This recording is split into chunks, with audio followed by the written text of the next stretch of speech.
Hello everyone, good morning. তোমরা সবাই কেমন আছো? আমি খুব ভালো আছি। আজকে থার্সডে, তাই সকাল সকাল স্নান পুজো সেরে চলে এসেছি। ওখানে আমার ছেলে কার্টুন দেখছে। ওর শরীরটা মোটামুটি ভালো নেই, একটু জ্বর জ্বর এসেছে। যাই হোক, আজকে আমি আমার রান্নাঘরে চলে যাই। কী রান্না করছি সেটাই আমি তোমাদেরকে দেখাই। আজকে আমি বেশি কিছু রান্না করব না, করব পটল চিংড়ি আর ভেন্ডি সর্ষে। এখানে তাই জন্য চিংড়িটা বেছে রেখে দিয়েছি নুন হলুদ মাখিয়ে। পটল কাটা হয়ে গেছে, ভেন্ডি কাটা হয়ে গেছে, আর এখানে পটল চিংড়ির জন্য একটু আলুও কেটে রেখেছি। এখানে মশলাও বাটা হয়ে গেছে, আমার পেঁয়াজ আদা রসুন পেস্ট করে রেখেছি। এখানে সর্ষে বাটাও রেডি হয়ে গেছে। তো চলো আগে ব্রেকফাস্টটা করে নিই। ব্রেকফাস্টে আছে আজকে ছেঁড়া পরোটা আর আলুর তরকারি, যেটা আমার খুব ফেভারিট। যাই হোক, খাওয়া কমপ্লিট করে আবার চলে এলাম আমি রান্নাঘরে। গরম তেল বসিয়ে দিয়েছি কড়াইয়ে। এখানে আমার ভেন্ডি সর্ষেটা কমপ্লিট হয়ে গেছে। এবার আমি পটলটা ভেজে নেব।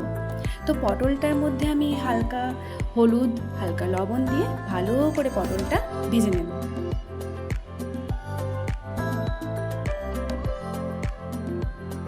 পটলটা দেখতেই পাচ্ছ তোমরা, ভালো করে লাল লাল করে ভাজা হয়ে গেছে। তো এবার পটলটা তুলে আমি আলুটা ভেজে নেব। আলুর মধ্যেও আমি সেম হালকা লবণ হালকা হলুদ দিয়ে আলুটা ভালো করে লাল লাল করে ভেজে নেব। এখানে আমার আলু পটল সব ভাজা কমপ্লিট হয়ে গেছে। গরম তেল বসিয়ে দিয়েছি। এখানে আমি দিয়েছি গোটা জিরে আর তেজপাতা ফোড়ন। এবার আমি মশলাটা দিয়ে দেবো। মশলার মধ্যে হলুদ নুন হালকা চিনি সমস্ত কিছু দেওয়া হয়ে গেছে। এবার দেবো আমি কাঁচা চিংড়িটা। সবাই তোমরা হয়তো ভেজে করো, কিন্তু কাঁচা চিংড়িটা করে মশলা কষালে খুব টেস্ট হয়। এটা আমার শাশুড়ি মায়ের কাছ থেকে শেখা, ভালো রেসিপি হয় বেশ এটা। তো আমার মশলাটা দেখছো ভালো করে কষানো হয়ে গেছে। এবার আমি তার মধ্যে ভাজা আলু ভাজা পটলটা দিয়ে দেবো। দিয়ে বেশিক্ষণ নাড়বো না। এবার আমি হালকা একটু জল দিয়ে ফুটিয়ে নেব।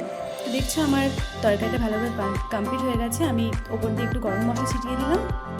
আমার রান্না কমপ্লিট। তোমরা দেখো কেমন হয়েছে আমার পটল চিংড়ি।